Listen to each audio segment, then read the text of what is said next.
to this symposium. So let me just, I think we are a little bit ahead of time, which is, should we wait or should we get started? We just go ahead? Okay. So let me just very quickly show this is, you have it also in your agenda. So the objective is to design, organize, and implement a symposium and air quality modeling workshop in Mexico, using the WRF-Chem for the development of the capacity strengthening, okay, in Mexico. And so, I'm not going to go through this because you have it already in your agenda, but just to show you. And the only thing I wanted to emphasize is that we have a very tight schedule, okay? So, and this is the complete agenda. And I'm sorry that I'm going to have you finish at 7 o'clock, which is, well, it's not late for me, but I know it's late. So, but because we have to take 30 minutes break for the earthquake, and so during the break, then we would also have the refreshment. That way, then you only need to go out once and come back, okay? So, and so I have already asked the presenters so that to please keep on time, and also to allow some time for question and answers, okay, Q and discussion. So, but without further ado, so that we can move ahead, so I'm going to ask the first presentation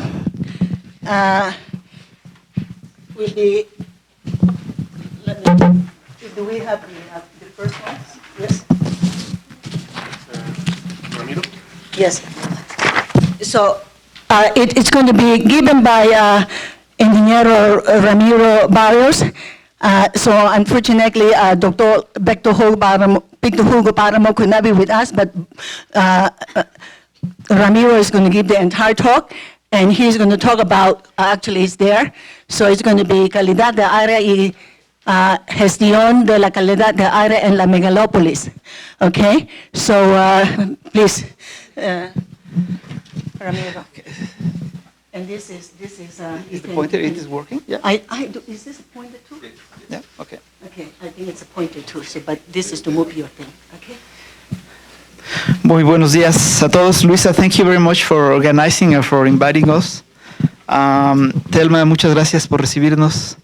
Buenos días a todos. Pues agradecer la invitación a nombre del doctor Víctor Hugo Páramo. Él desafortunadamente no pudo asistir el día de hoy, pero yo voy a presentar. No.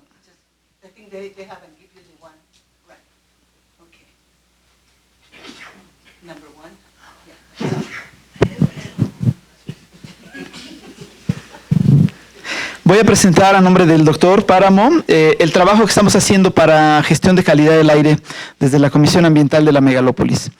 Básicamente estos 7 temas, un poco qué es la CAME, algunos hitos importantes de gestión de calidad del aire en el Valle de México, qué hacemos con la atención a contingencias desde la CAME y desde los gobiernos centrales del Valle de México, el trabajo de la CAME para mejorar la calidad del aire y lo que estamos haciendo, los planes más inmediatos, cómo se hace el monitoreo de calidad del aire en la megalópolis, en la región, y algunas necesidades de modelación, necesidades inmediatas que vemos ya que son muy importantes, y el trabajo, la visión que tenemos para el año siguiente.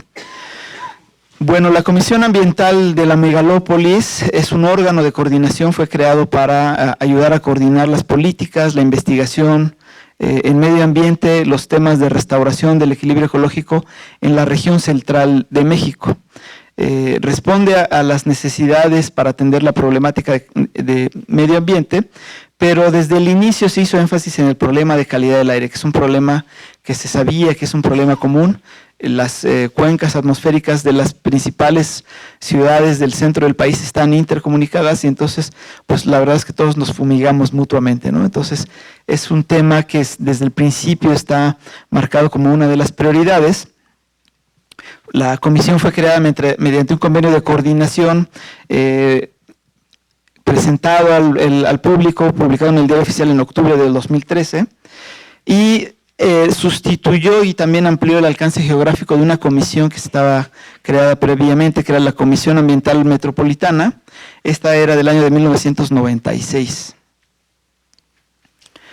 La CAME entonces está constituida por la Secretaría del Medio Ambiente, por el Gobierno Federal, a través de la Secretaría de Medio Ambiente y Recursos Naturales. Está conformada por un órgano de gobierno que ya aprobó la inclusión de otras secretarías: Salud, Agricultura y Desarrollo Rural, Comunicaciones y Transportes, que juegan un papel también muy relevante en la región.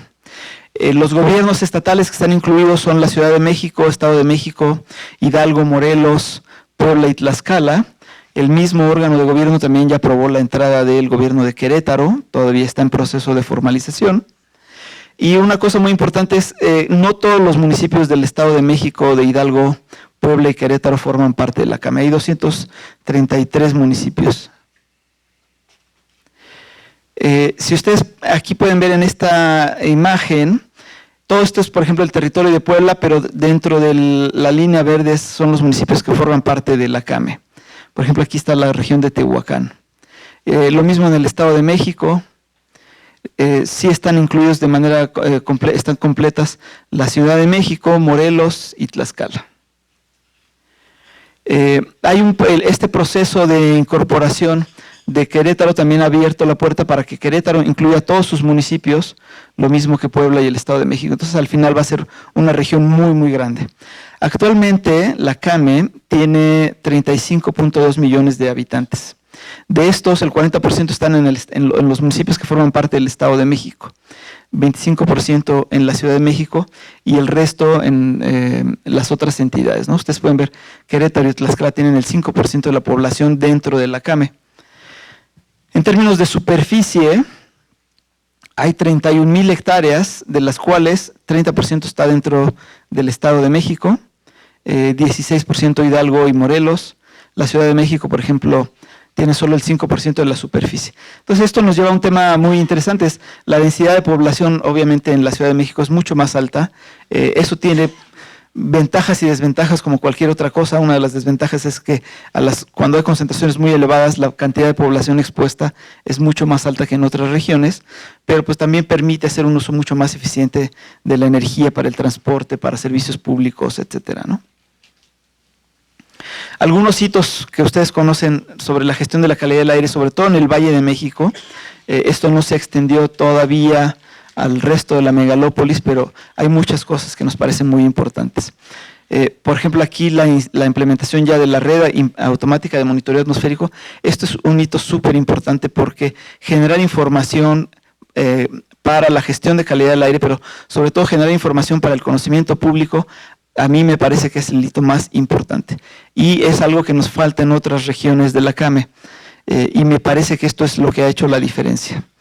Después ha habido diversos programas de gestión para mejorar la calidad del aire. En el 86 estuvieron estas 21 acciones para reducir la contaminación del aire.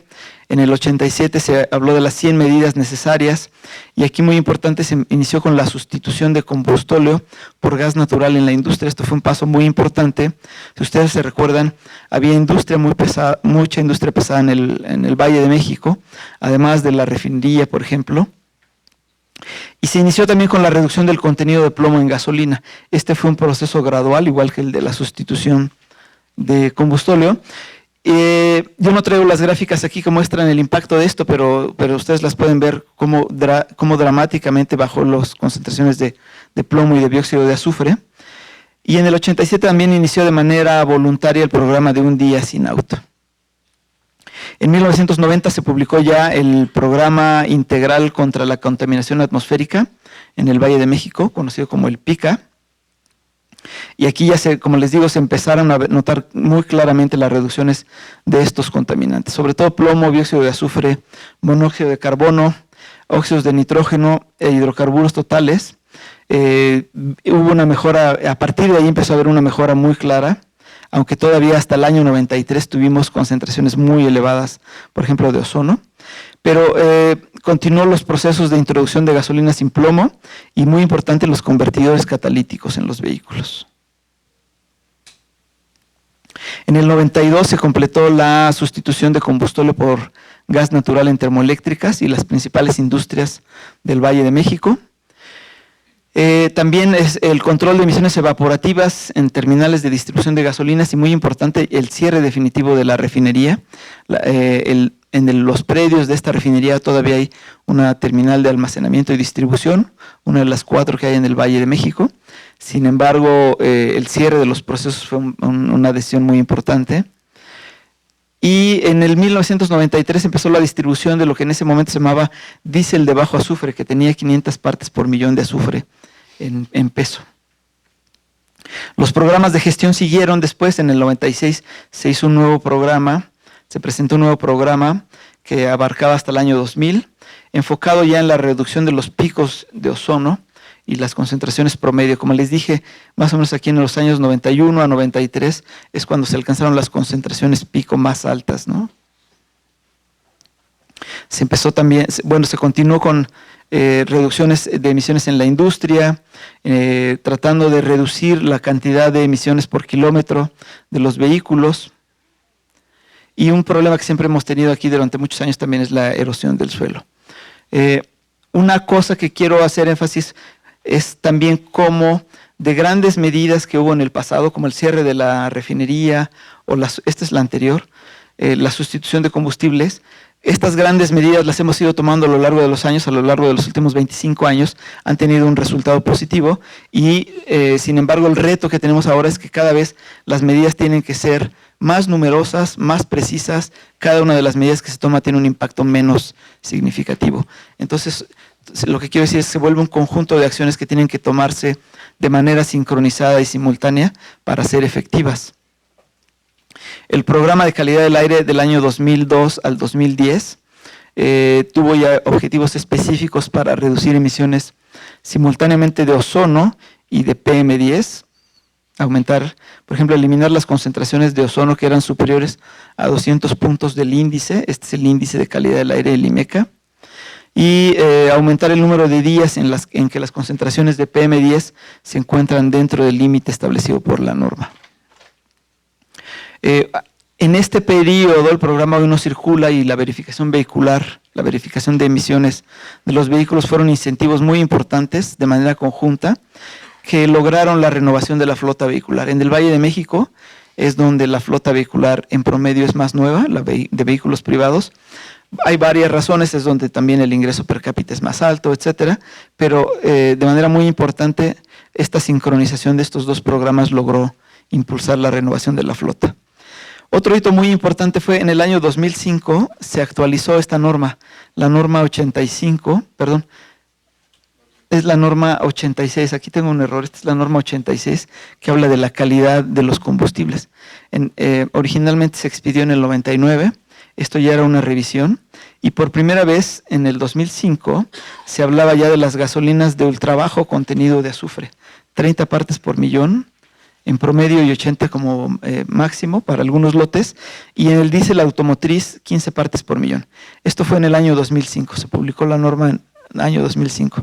Hago énfasis en eso porque tiene 15 años, hace 15 años que sabíamos que teníamos un calendario. En el 2009 las gasolinas empezaron a ser de bajo azufre, toda la gasolina premium de 92 octanos, y después la gasolina regular, digamos, de 87 octanos, y había un calendario para el diésel de ultra bajo azufre. Y este es uno de los retos más importantes que tenemos, pues yo diría como país. Tuvimos un calendario hace 15 años que lo conocíamos y no lo hemos cumplido y no lo vamos a cumplir en el corto plazo. Entonces, eso es uno de los retos más importantes que tenemos, creo. El programa de calidad del aire para el Valle de México de 2011 a 2020, este está todavía vigente, estamos empezando el proceso para renovarlo. Habla de un enfoque ecosistémico, reconociendo que los procesos se vuelven cada vez más complejos, ya no hay estas grandes medidas que les llamaban como balas de plata, ¿no? Donde con una sola reduces concentraciones de manera muy importante.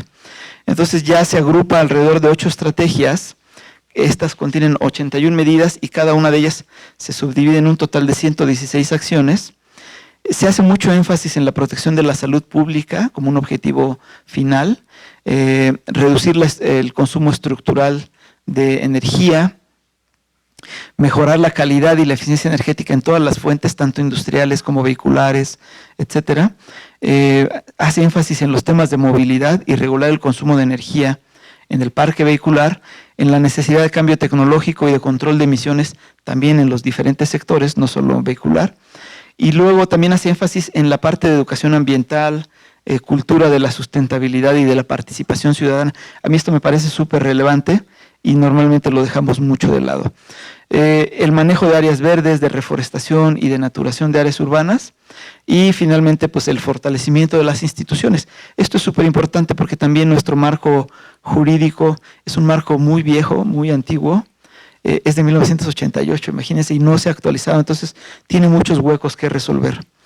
Y la parte de la investigación científica, porque al final todas estas, la importancia de todas estas, saber qué es lo que se tiene que hacer, pues tiene que estar basado en conocimiento científico. En el año 2016, la norma 16 de la Comisión Reguladora de Energía reemplaza a la norma 86, que era una norma conjunta de Semarnat y de la Secretaría de Energía, mantiene los requisitos de uva, ajusta los calendarios y, sin embargo, en el año 2019, la CRE pospone los requisitos de diésel de ultrabajo azufre para Pemex hasta diciembre del 2024. Entonces, como ustedes pueden ver, en el 2005 se hizo, la planeación original y ahora está pospuesto hasta 2024 y ese es un problema que tenemos súper serio. No vamos a tener este diésel. Este diésel es necesario para que los vehículos puedan poner un convertidor de reducción catalítica selectiva y puedan tener una trampa de partículas. No lo van a poder tener hasta después de diciembre de 2024. Miren, esta es la línea histórica, aunque aquí está actualizada solo hasta abril de 2019, pero aquí pueden verse cómo los picos de ozono estaban en el año 91 todavía, ¿no? Y puede verse claramente esta tendencia hacia la baja. Sin embargo, después del año 2011-2012, esta tendencia pues ya no es tan clara y aparentemente además empieza a subir otra vez, ¿no? Entonces tenemos que encontrar y tenemos que implementar estas medidas que nos permitan mantener esta tendencia hacia la baja, aunque la calidad del aire es mucho mejor que acá, pues no es necesariamente buena, ¿no? Nuestro límite de 1 hora está aquí y todavía lo rebasamos y la norma está en revisión y en una transición de 5 años, si no recuerdo mal, se va a llevar hasta 50. Entonces, pues estamos muy fuera todavía de eso, ¿no? Luego, este es el promedio anual de 24 horas del muestreo de partículas de PM10. Igual aquí todavía no cumplimos las normas. Aquí al principio, también en los primeros años, hay una tendencia positiva y sin embargo también en los últimos años esa tendencia se ha invertido. Para PM2.5 las mediciones empezaron en 2004 ya de manera sostenida y confiable. Y aquí pueden ver pues, más bien que la tendencia es a que las concentraciones se mantienen. No hemos logrado reducir esas concentraciones. Una de las cosas que les quiero compartir es que así como se logró bajar las concentraciones de ozono y de otros contaminantes, pues eso también una decisión de política pública fue que los niveles a los cuales se activan las contingencias por ozono se han ido ajustando. En los años 90 la fase 2, por ejemplo, se activaba después de rebasar los 400 puntos IMECA de ozono. La fase 1 se activaba después de 300 puntos del índice. Entonces, esto se ha ido ajustando paulatinamente. Hubo una época en la que había niveles también para activar una precontingencia. En este periodo, entre el 2005 y 2010 más o menos, 2011, además se pudo ir haciendo escalonadamente. Cada año se reducían 5 puntos ese umbral de activación. Lo que quiero decir es que esta medida permitía al mismo tiempo mantener a la población informada de que había situaciones de alerta donde la calidad del aire no era buena, pero al mismo tiempo permitía que estos umbrales se fueran haciendo más estrictos cada vez, ¿no? Ahora los tenemos a 150 y a 200, y voy a hablarles un poco de este programa de control de contingencias atmosféricas. Lo más reciente que tuvimos fue este episodio de contaminación por PM2.5 del 11 al 17 de mayo del año pasado. Había un sistema de alta presión sobre el centro del país que incluía el Valle de México. La atmósfera estuvo estable durante más de una semana. Los vientos predominantes también propiciaron el transporte de las masas de aire desde las costas del Pacífico hacia el centro del país. Y ustedes pueden ver en esta animación los incendios, los puntos de calor detectados en esas semanas. Y en esa semana en particular. Había una gran cantidad de incendios en Oaxaca, Guerrero, al revés, Oaxaca, Guerrero, incluso Michoacán, y el humo de estos incendios se transportaba hacia el centro del país. El evento terminó cuando el sistema de alta presión se desplazó hacia el occidente y entonces eso permitió el transporte y la dispersión de los contaminantes. Y una cosa muy importante acá es que, aunque la red de monitoreo del Valle de México pudo medirlo muy bien, incluso había una campaña de medición aquí en el Centro de Ciencias de la Atmósfera y hay mucha información, no sabemos qué pasó en otras redes, en otras ciudades con una población importante porque las redes de monitoreo no estaban funcionando bien y no reportaban de manera oportuna. Entonces, aparentemente Morelos pudo haber tenido concentraciones incluso más altas, pero pues no lo sabemos porque la red no estaba funcionando bien. Esta es una imagen, una fotografía aérea y se puede ver más o menos. El Valle de México está acá, pero miren, esto es Morelos y aquí está Guerrero, ¿no? Estos son los valles centrales de Oaxaca. Entonces es probable que las concentraciones fuesen incluso más altas ahí. El programa de contingencias que estaba vigente en el Valle de México en esa época no contemplaba un protocolo para activación por PM2.5. Entonces, ¿cómo lo atendimos? Lo primero que pasó fue que el 12 de mayo, que era un domingo, se emitió un primer comunicado con recomendaciones para la población. Las primeras mediciones, ya con concentraciones relativamente altas, empezaron el día 11 de mayo en la tarde. La CAM entró en sesión permanente el 13 de mayo, donde todos los equipos técnicos nos reunimos en la Semarnat para definir ese nuevo protocolo y para mantener informada a la población. El 14 de mayo, que era el día martes, se activó la contingencia, le llamamos extraordinaria por PM2.5, cuando se alcanzaron 158 puntos del índice. Y ese mismo día, a las 3 de la tarde, los niveles de ozono también alcanzaron concentraciones de 144, si no recuerdo mal, de 144 puntos del índice, y por lo tanto se activó una contingencia extraordinaria por PM2.5 y por ozono. Nunca habíamos tenido una contingencia donde sucedieran dos contaminantes a la vez, de manera simultánea. 3 días después, el 17 de mayo a las 7 de la noche, se suspendió la contingencia extraordinaria cuando bajaron tanto los niveles de ozono ya como los de PM2.5. Y el día 22 de mayo, 10 días después del inicio, presentamos el nuevo programa de calidad de atención a contingencias ambientales atmosféricas, que ya tiene varias novedades. Como está enfocado en proteger a la salud de la población y específicamente a los grupos vulnerables, se hicieron algunos ajustes a ese programa precisamente para hacer una fase de alerta, de manera que se pueda informar a la población de manera anticipada. Estos programas fueron ya publicados el 28 de mayo de 2019. Normalmente nos referimos a él como un solo programa porque son idénticos, pero como son jurisdicciones diferentes, se publican en la Gaceta de la Ciudad de México y en el Diario Oficial del Estado de México. Esto es lo que yo les comentaba que fue uno de los principales cambios, la inclusión de una fase preventiva para protección de la salud, donde se avisa a la población basado en el pronóstico o cuando se ve una tendencia y se rebasaban 135 puntos de ozono, se avisa a la población para que empiece a tomar medidas de protección personal. Se implementó el nuevo protocolo de contingencias por PM2.5 y se incluyó esta fase 2 combinada por altos índices cuando se deben a dos contaminantes. Sin embargo, una asociación civil demandó amparo porque decía que el programa de contingencia no es lo suficientemente estricto. Ellos proponían que el programa de contingencias debería activarse a partir de 100 puntos de ozono, empezando las restricciones a la industria y a la circulación, etcétera, ¿no? Estos 100 puntos del índice es el equivalente al límite de la norma de calidad del aire para ozono y para partículas. El juez concedió la suspensión definitiva del acto reclamado, el programa. Entonces hoy no podemos aplicar el programa tal como está diseñado. La ventaja es que no lo hemos necesitado, salvo en 25 de diciembre, que tuvimos una contingencia por partículas. Y se encuentra pendiente de resolver.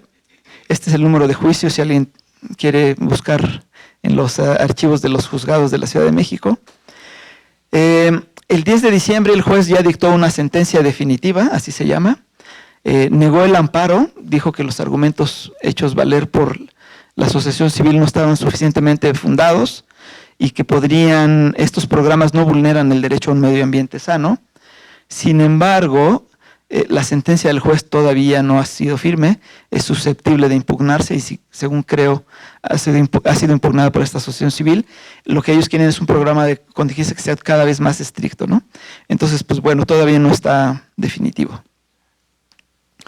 Bueno, ahora voy a hablarles un poco del trabajo que está haciendo la CAME para mejorar la calidad del aire en la región. Como ya vimos, la CAME es un cuerpo que no somos estrictamente una autoridad, sino que trabajamos para ayudar a coordinar y a desarrollar investigación.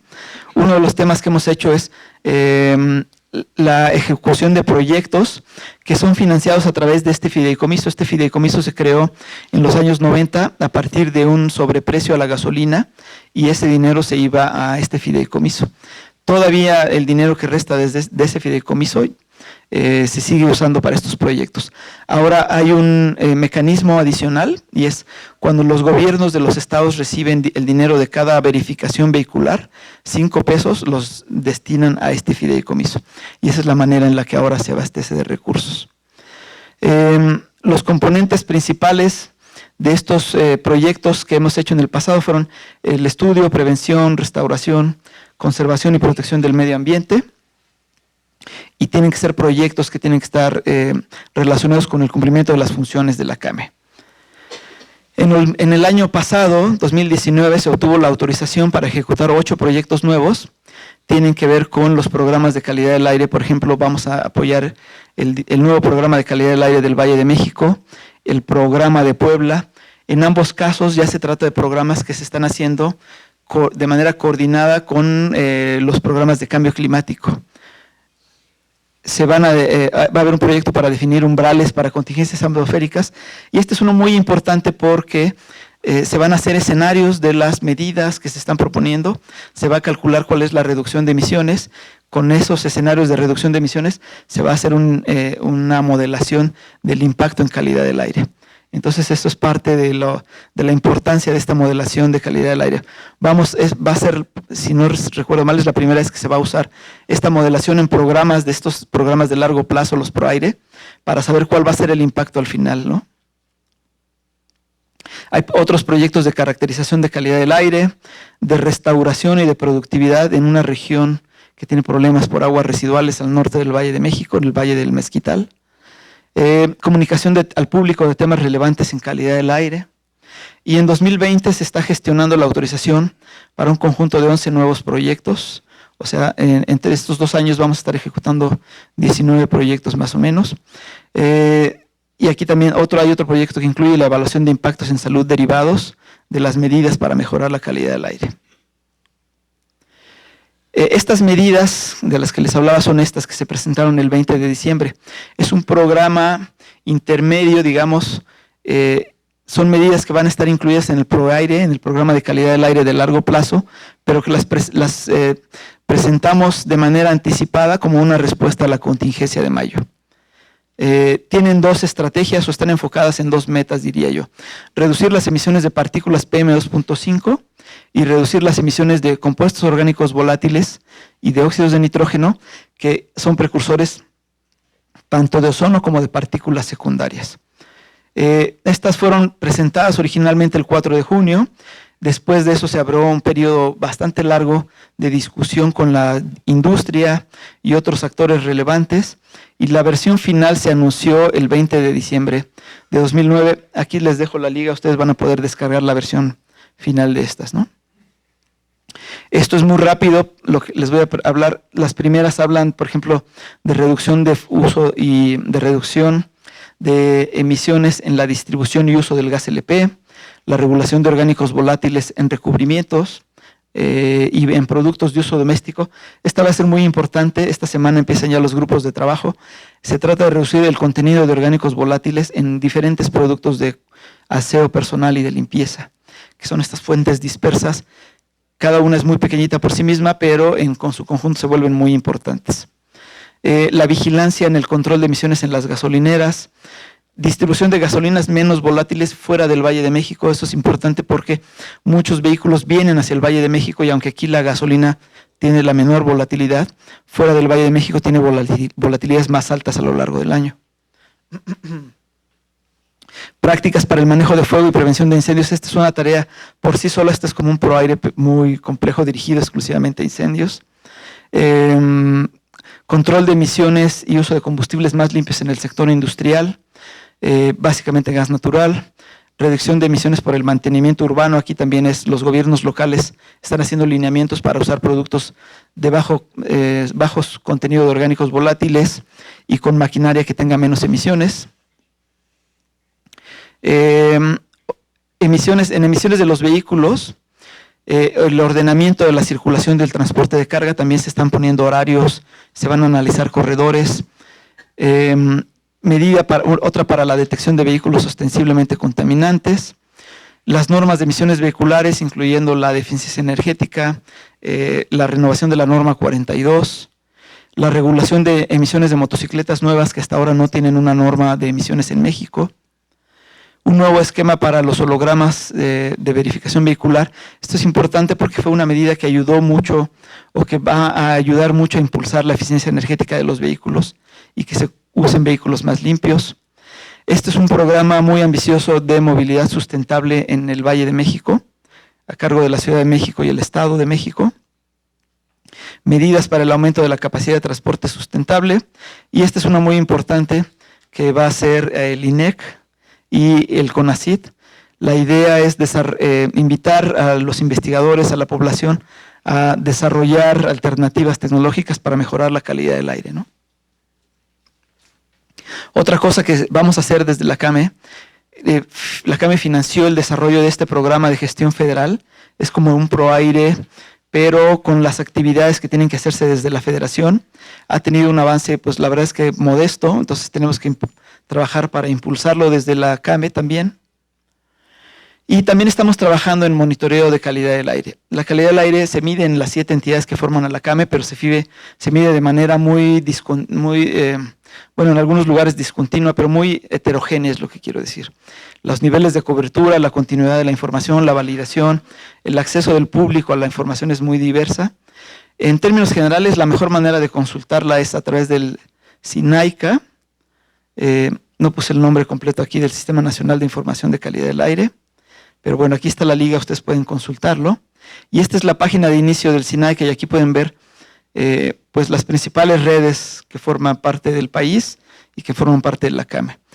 Estos nada más son impresiones de pantalla de cómo se puede consultar, por ejemplo, en la Ciudad de México, que tiene mucha información histórica, con una muy buena cobertura, mucha confiabilidad, etcétera. Esta es la información del Valle de Toluca. Aquí ya la información no es tan buena, la cobertura no es tan buena como en la Ciudad de México. Y los siguientes, por ejemplo, en Hidalgo ya hay una red bastante amplia, 12 estaciones de monitoreo que se pueden consultar acá. La información histórica no es tan completa porque en algunos lados se ha empezado a medir recientemente. Esto es Cuernavaca, pero hay otras 3 estaciones fuera de Cuernavaca que, por ejemplo, ayer no estaba disponible la página para hacer esta impresión de pantalla, ¿no? Entonces, la mejor manera es consultarlo a través del SINAICA. Esto es Puebla, también el sitio web de Puebla no estaba disponible. Tlaxcala tiene solo 2 estaciones. Y esto es Querétaro, ¿no? Que tiene 6, 7 estaciones de monitoreo. Entonces, como pueden ver, la información es heterogénea, no está disponible todo el tiempo. Parte de lo que está haciendo la CAME aquí es implementar este programa donde el gobierno federal comprometió 150 millones de pesos de inversión para fortalecer la infraestructura de monitoreo. Se llama el Programa de Fortalecimiento de Capacidades de monitoreo de la calidad del aire en la megalópolis y es implementado a través de fondos del FONADIN. Habla de fortalecer la infraestructura, caracterización de la atmósfera y generación de información básica para pronóstico y procesamiento de datos. Uno muy interesante que se va a hacer aquí es una página web con toda la información de calidad del aire de monitoreo y una aplicación para la zona para toda la megalópolis. Entonces, así como hay una aplicación de teléfono para la calidad del aire en el Valle de México, vamos a desarrollar una para toda la región de la CAME. Ahora, necesidades de modelación de calidad del aire que nosotros vemos de manera ya muy inmediata, bueno, está definido por estas necesidades, ¿no? Informar la toma de decisiones, y una muy importante aquí es informar a la población de qué es lo que va a pasar, ¿no? En el corto plazo, y también simular y evaluar el impacto que tendría las políticas públicas y las acciones, qué impacto tendrán en mejorar la calidad del aire.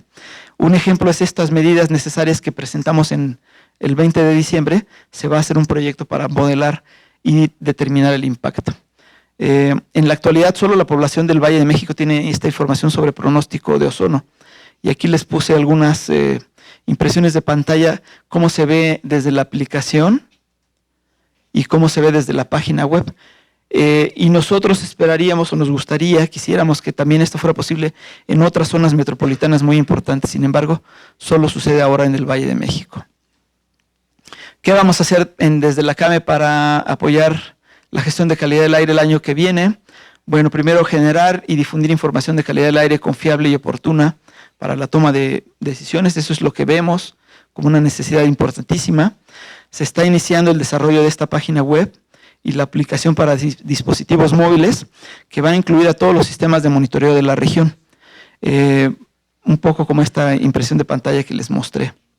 También estamos todavía implementando este proyecto para reforzamiento de la infraestructura y vamos a apoyar este proyecto también para el diseño de los sistemas de monitoreo atmosférico de cada ciudad.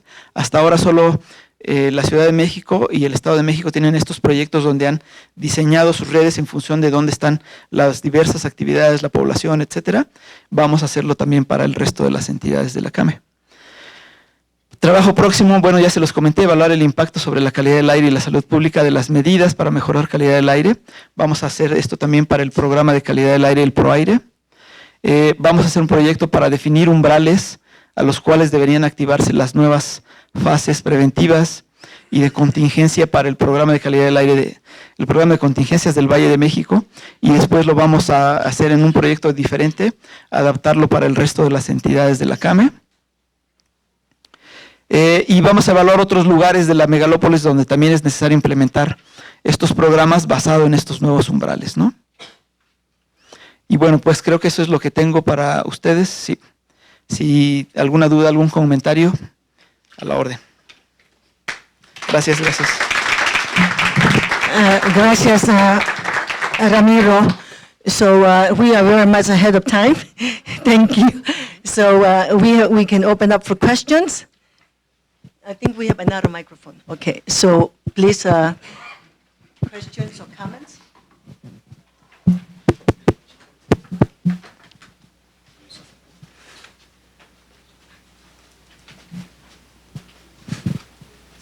Sorry, please. Buenos días, soy Adolfo Hernández de la UAM Azcapotzalco. Muchas gracias por la plática. Una pregunta, en la página de SEDEMA encontramos la distribución espacial y temporal de las emisiones del Valle de México hasta 2014. ¿Como para cuándo podrá estar disponible la de 2016? No lo sé, le preguntaría a Mónica Jaimes, que está por aquí, que ella es de SEDEMA. No sé si ella sabe.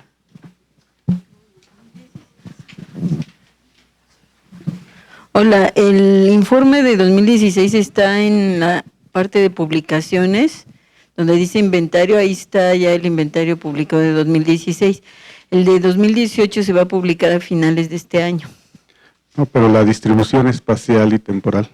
Esa no sabría decirle, tendremos que preguntarle a la dirección de programas e inventario. Gracias. ¿Me repites tu nombre? ¿Por qué no nos dejas tus datos y que se pongan en contacto contigo? A lo mejor te la pueden proporcionar. ¿No? ¿Nada más? Bueno. Sí. Ok. You show the trend of ozone, and that's Mexico City only?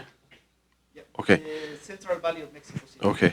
One question I have about the ozone data in Mexico City, weekends compared to weekdays, how does ozone change during ozone season in Mexico City and surroundings? Weekdays against... Weekends.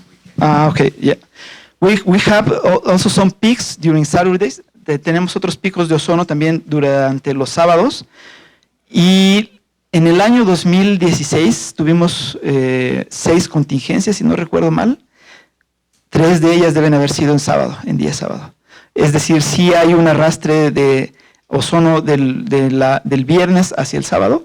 Y el sábado la restricción para circulación es menor, hay mucho más tráfico. Los patrones de circulación son diferentes que durante la semana. Entonces hay concentraciones muy altas también los días sábado.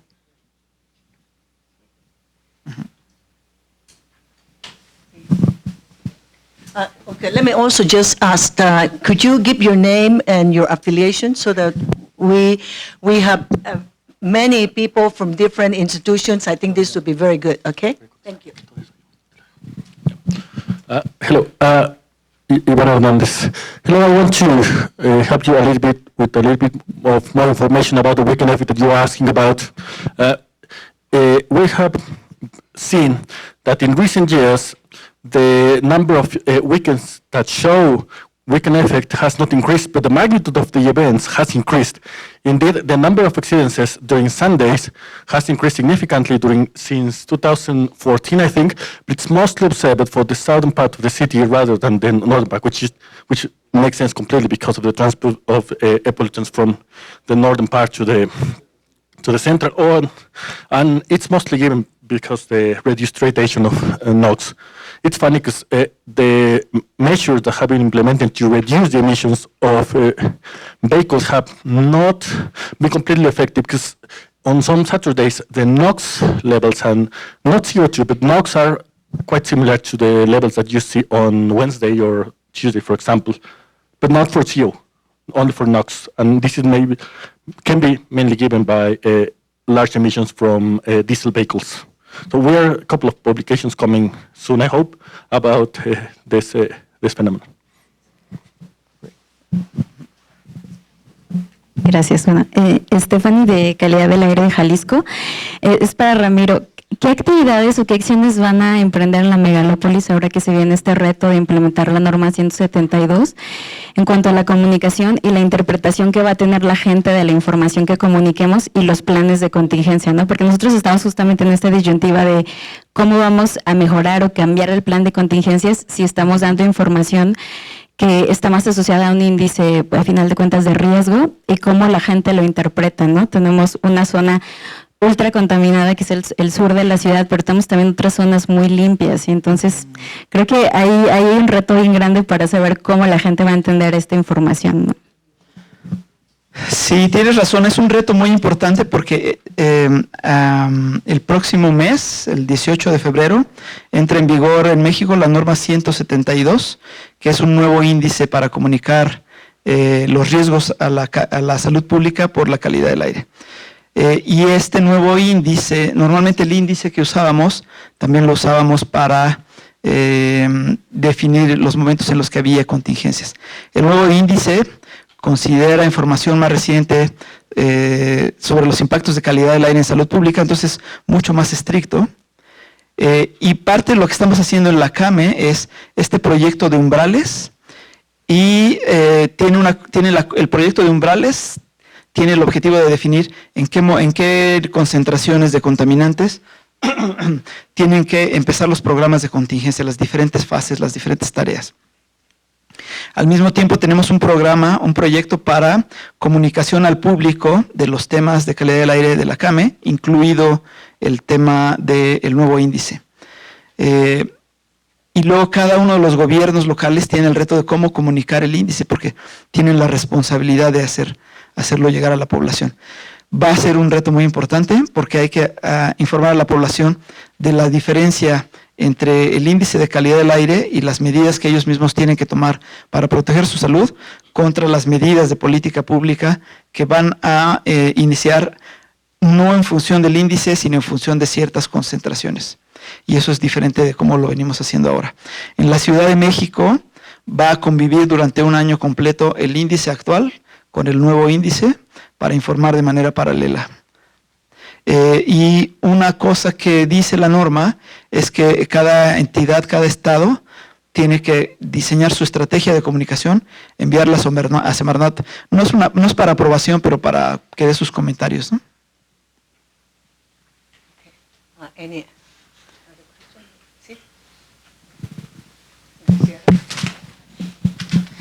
Gracias, Graciela Raga del Centro de Ciencias de la Atmósfera. Muchas gracias por la presentación. Me gustaría que entrara en un poquito más de detalle sobre las medidas para la prevención de incendios, muchos de los cuales obviamente son incendios agrícolas, y también específicamente cuál será el presupuesto asignado para eso, ¿no? Y eso por un lado. Y por otro lado, si están contemplando entonces tener la posibilidad de presentar contingencias a nivel regional, no solo cada uno de cuando algún punto, alguna estación supere, sino en base a ciertas características regionales de patrones de circulación del aire y de emisiones que puedan contemplar una contingencia a nivel regional. Gracias. Empezaría por esta segunda parte y el programa de contingencias contempla contingencias regionales, digamos, para partículas. Hay dos escenarios. Uno es cuando una sola estación tiene un problema de partículas, es una contingencia regional solo para esa región. En el Valle de México hay 5 regiones, entonces puede ser que la contingencia aplique solo para una de ellas. Y si hay 2 estaciones en diferentes regiones del Valle de México, alcanzando los niveles, estos umbrales, entonces se activa una contingencia a nivel de todo el Valle de México, ¿no? Pero sí hay esta opción de hacerlo solo para una región más pequeña. Normalmente la respuesta, digamos, o los indicadores son indicadores más sencillos, no necesariamente el pronóstico, sino indicadores cuantitativos, porque también hay que comunicarlo a la población. Entonces, tiene que ser más rápido y con un indicador más sencillo, ¿no? Respecto de incendios, en estas medidas necesarias, estas 14 medidas que se publicaron el 20 de diciembre, una de ellas, la medida número 5, habla de incendios. Y justo les decía que eso por sí misma es un programa. Cuando ustedes vayan y lo vean en el documento, por sí misma es un programa. Implica a muchos actores, a muchas instituciones de los 3 diferentes órdenes de gobierno. Implica terminar de implementar la Ley General de Gestión Forestal Sustentable, pero como la raíz y el origen de los incendios es multifactorial, pues por eso es muy amplia. Entonces están incluidos ahí la CONAFOR, la SADER. Por ejemplo, la SADER da incentivos para los campesinos, para la productividad de sus tierras. Entonces muchos campesinos lo que hacen es deforestar para poder recibir ese dinero, ¿no? Entonces, una de las cosas que estamos haciendo ahí es una mesa de trabajo entre la SADER y la CONAFOR, simplemente para que se sienten y vean cuáles son las maneras de asegurar que vigilamos que no suceda eso, ¿no? Como el país tiene 2 millones de kilómetros cuadrados, vigilar todo eso se vuelve muy complejo, pero hay otras medidas que tienen que ver, hay otros incendios que tienen que ver, por ejemplo, con el cambio de uso de suelo para construcción. Es ilegal, no está permitido, pero la autoridad tampoco tiene suficiente capacidad para vigilarlo. Están desarrollando a partir de los sistemas existentes, también la posibilidad de comunicar los diferentes sistemas, pues porque, por ejemplo, SADER tiene, o la CONAVIO tiene sistemas de información que muestran dónde están los recursos forestales, y la SADER tiene otras capas donde muestra dónde está dando apoyos al campo, ¿no? Entonces, esos tienen que usarse y cruzarse y compartirse esa información, pues para hacer una vigilancia más eficaz. Entre esta semana y la próxima vamos a empezar la parte inicial de esa medida contra los incendios. Justo es una mesa intersecretarial con las secretarías de los diferentes órdenes de gobierno para empezar a implementar estas acciones que van a hacerse de manera rutinaria. A lo mejor sigue siendo muy general, pero es que las acciones muy concretas van desde el equipamiento a las comunidades, los centros de manejo de fuego, la revisión de la norma, traducir la norma a los diferentes idiomas, hacer la norma más accesible. Hay una norma para uso del fuego en actividades agropecuarias, la norma 15, se está revisando y toda la parte técnica se va a pasar a un anexo, se va a traducir a diferentes lenguas, no solo el español, para que esté accesible, se va a difundir, pero luego hay que vigilarlo, etcétera. Entonces, implica una gran cantidad de actividades. Lamento seguir siendo muy general, pero es que es muy, muy larga. María Alberto Olvera, del Centro de Monitoreo de Calidad del Aire de Querétaro. Comentabas dentro de tu presentación que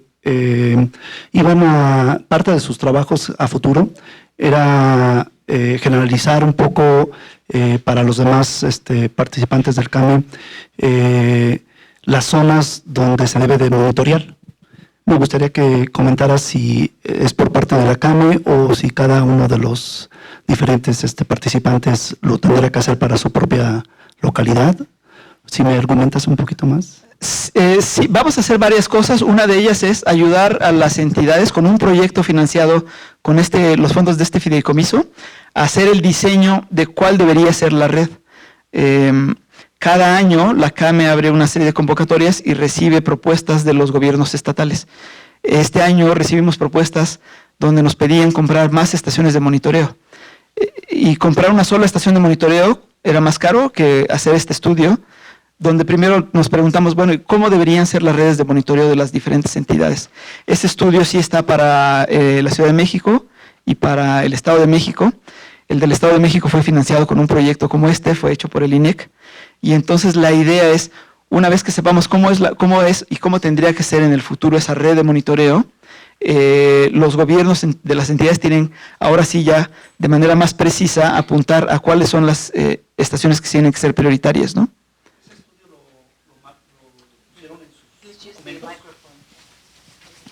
Todavía no está disponible en la página web porque estamos reconstruyendo la página web, pero va a estar ahí. Todos los estudios que hace la CAME con ese fideicomiso van a estar ahí publicados, pues porque es dinero público para interés público, ¿no? Entonces va a estar ahí, se los vamos a entregar también directamente, obviamente, a cada gobierno estatal, y la idea es que luego ya cada gobierno estatal tiene que buscar de las diferentes posibilidades de recursos, cómo obtener recursos para construir esa red que es la red deseable, digamos, ¿no? El objetivo.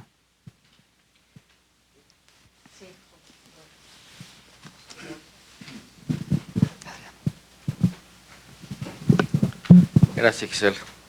Muy bien, Ramiro, felicidades por tu presentación. Que aquí nada más es una pregunta muy general para el caso de la Ciudad de México, porque estamos hablando de fortalecer, aumentar estaciones, redes, pero la Ciudad de México, que ha sido un ejemplo no solo a nivel nacional, sino a nivel mundial, pues necesita recursos para que las redes, no nada más las ramas, sino la red, etcétera, etcétera, sigan funcionando.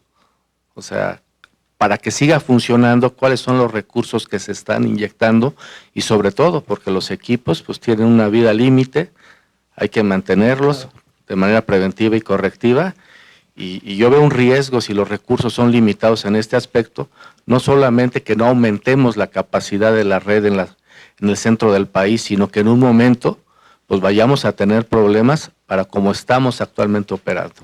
¿Qué me podrías comentar al respecto, por favor? Sí, nuestra legislación dice que el monitoreo de calidad del aire es una atribución de los gobiernos estatales Y luego, ¿por qué los gobiernos estatales miden con diferentes calidades y coberturas? Depende de muchos factores. Yo creo que, como dices, la Ciudad de México lo ha hecho muy bien y mi pronóstico es que lo van a seguir haciendo muy bien porque la población está muy interesada y sabe que es un tema muy importante y demanda esa información. Y por eso creo, cuando hago estas presentaciones, que el primer paso es empezar a generar interés en el público. El público es el que va a demandar que haya inversión en gestión de calidad del aire en general, no solo en monitoreo. Yo solía hacer la broma de que cuando la población llega y lanza una piedra por mi ventana, me paro con el secretario y le digo, oye, pues necesitamos dinero para calidad del aire, ¿no? Es esa presión pública la que va a lograr que eso suceda. Y por eso es importante empezar a informar o mantener esa información, generar el interés en la población. Ahora, en la actualidad tenemos un reto muy importante con los monitores de bajo costo.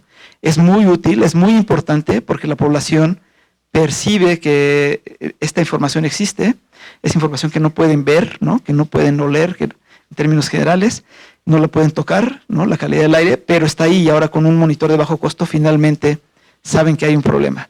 El reto que vamos a tener es cómo respondemos a la demanda de información.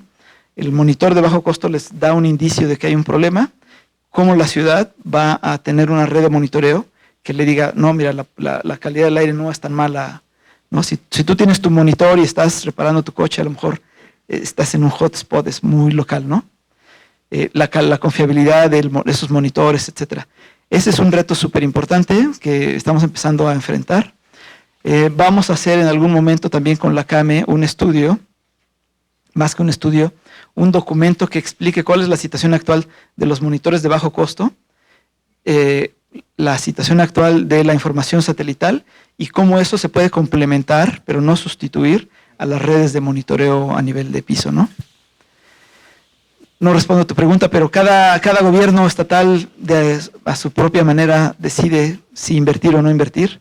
Es atribución de los gobiernos estatales y de quien autoriza al final el presupuesto es la Cámara de Diputados a nivel federal.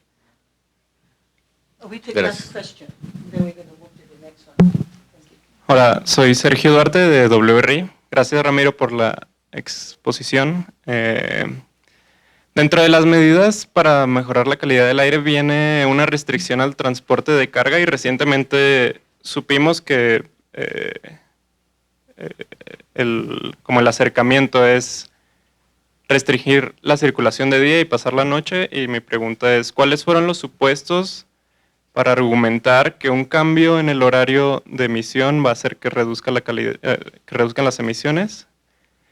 Y aprovechando aquí que están los más expertos en dinámica atmosférica, quisiera abrir también la pregunta para preguntar si cambiar el horario de emisión de una de las principales fuentes de PM2.5 no va a tener un efecto contrario, ya que va a ser en la noche y pues tal vez ahí la capa de mezcla intervenga en algo.